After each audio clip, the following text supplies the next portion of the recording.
आज होता माहेरचा शेवटचा दिवस. कधी 4-5 दिवस संपले कळालेच नाही. आणि माहेर जवळ असो किंवा लांब, पण माहेरी आल्यावर जे मनाला सुख मिळतं ते जगात कुठेही नाही. म्हणूनच म्हणतात माहेरची सर दुसरीकडे कुठेच नाही.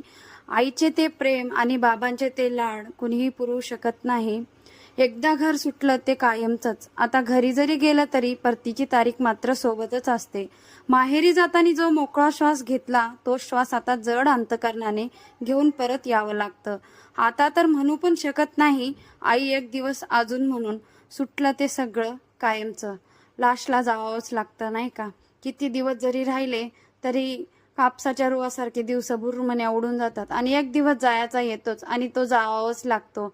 आणि जगाचीच रीत आहे नाही का. कोणी काढली असेल बरं का ही रीत, माहेरवरून परत सासरी जाण्याची किंवा सासरी राहण्याची. खूप वाईट वाटतं जाता वेळेस. येता वेळेस जो उल्हास असतो ना ते जाता वेळेस वाटतच नाही. असं वाटतं अजून 4 दिवस राहावं, पण 4 दिवस राहून तरी जावंच लागणार ना. कसा वाटला व्हिडिओ?